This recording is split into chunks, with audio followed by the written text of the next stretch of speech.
नमस्कार, आप देख रहे हैं न्यूज़ लोकमत। मैं आपके साथ प्रेमराज। एक बार फिर से हम छात्रों को विषय है, आपने देखा होगा लगातार हम छात्रों को मुद्दा उठाते रहते हैं और लगातार जो दिलीप है उनका बात हम आप तक पहुंचाते रहते हैं। कल 15 तारीख और दिलीप गर्दनीबाग धरना स्थल पर धरना देने की घोषणा की।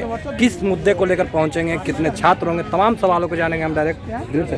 कल आप गर्दनीबाग धरना स्थल पर देखिए, कल गर्दनीबाग धरना स्थल पे छात्र महाआंदोलन हो रहा है, फिर से हो रहा है। 23 सितंबर को भी हुआ था और इस छात्र महाआंदोलन की जो मांग है वो बीएसएससी प्रथम इंटर स्तरीय बहाली जो 2014 में आई थी वो 7.5 साल बाद ही पूरी नहीं है। उसी बहाली को जल्द पूरा करवाना है, फर्जी लोगों को बहाल करवाना है और सीट से 2 से 2.5 गुना ज़्यादा अभ्यर्थी को बुलाना है काउंसलिंग में और रैंक लिस्ट जारी हो, सभी का मार्क्स जारी हो, ताकि बैकडोर एंट्री ना हो, किसी तरह का धांधली ना हो। इन्हीं मुद्दों को लेके और चूंकि देखिए ये हम नहीं कह रहे हैं, बीएसएससी ने खुद नोटिस जारी किया था कि नवंबर प्रथम सप्ताह में काउंसलिंग होगी, लेकिन अभी तक काउंसलिंग नहीं करवाया गया। आज 14 नवंबर है, तो आप सोचिए कि बीएसएससी कितना झूठ पे झूठ बोल रही है। तो जो अवार्ड जो अभी कंगना को मिला है वो अवार्ड बीएसएससी को देना चाहिए था। नरेंद्र मोदी जी ने बहुत बड़ी गलती कर दी है। अगर नरेंद्र मोदी जी बीएसएससी को अवार्ड देते तो हम लोग खुश हो जाते। बीएसएससी को लेट लतीफ़ी के लिए अवार्ड मिलना चाहिए था। इस पर नीतीश जी को भी सोचना चाहिए, उनको कम से कम बिहार रत्न पुरस्कार जरूर दे दीजिए।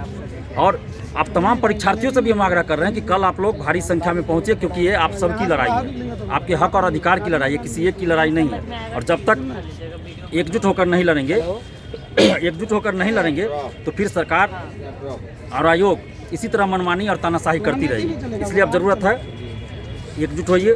इसलिए अब जरूरत है कि सभी लोग एकजुट होकर एक साथ एक सुर में आवाज़ उठाए और अन्याय और शोषण के खिलाफ जमकर लड़े। चिराग पासवान पहुंचे थे आप लोगों के समर्थन में, क्या लगता है इस बार कौन आने वाला है?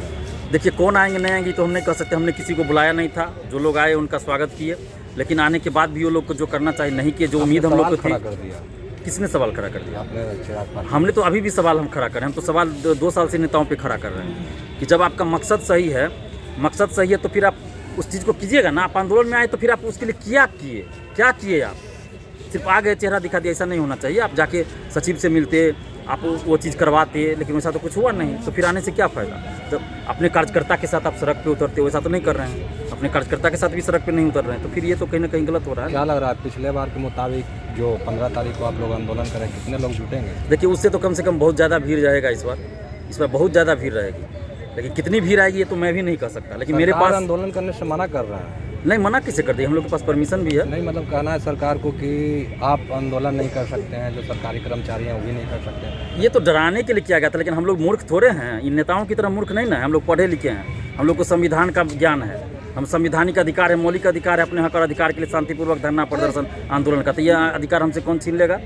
तो उन लोगों की तरह हम लोग अनपढ़ नहीं हैं, हम लोग पढ़े लिखे हैं, संविधान के बारे में जानते हैं। तो कोई हमसे ये अधिकार नहीं छीन सकता। हम लोग तो कर रहे हैं आंदोलन, तो क्या कर लिया गया? कुछ नहीं। जब तक हम लोग शांतिपूर्वक करेंगे, लोकतांत्रिक तरीके से करेंगे, कोई कुछ नहीं कर सकता, क्योंकि हमारा ये अधिकार है। परमिशन लिए? परमिशन मिल गया हम लोग को। परमिशन लेकर हम लोग आंदोलन कर रहे हैं इस बार।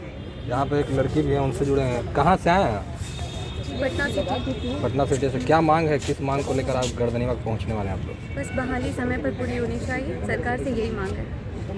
बिल्कुल। तो देखा साफ तौर पे जो तमाम छात्र हैं उनका कहना है कि बहाली है जो बहाली समय पे पूरी होनी चाहिए। और कल 15 तारीख को जो छात्र संघ के नेता है दिलीप, उनका कहना है कि वो गर्दनीबाग धरना स्थल पे पहुंचेंगे और तमाम जो लोग हैं, जो छात्र हैं, वो एक साथ एक मंच पे उतरे, एक बार उतरे, ताकि जो सरकार है वो सरकार को इस पर सोचनी चाहिए, विचार करना चाहिए। और इनका ये भी कहना है कि जब तक ये मांग पूरी नहीं हो जाती हम लोग लगातार प्रदर्शन करते रहेंगे। फिलहाल के नहीं देखते रहे न्यूज़ बात को सब्सक्राइब नहीं किया तो सब्सक्राइब करें और हमारे फेसबुक पेज को लाइक करना बिल्कुल न भूलें। धन्यवाद।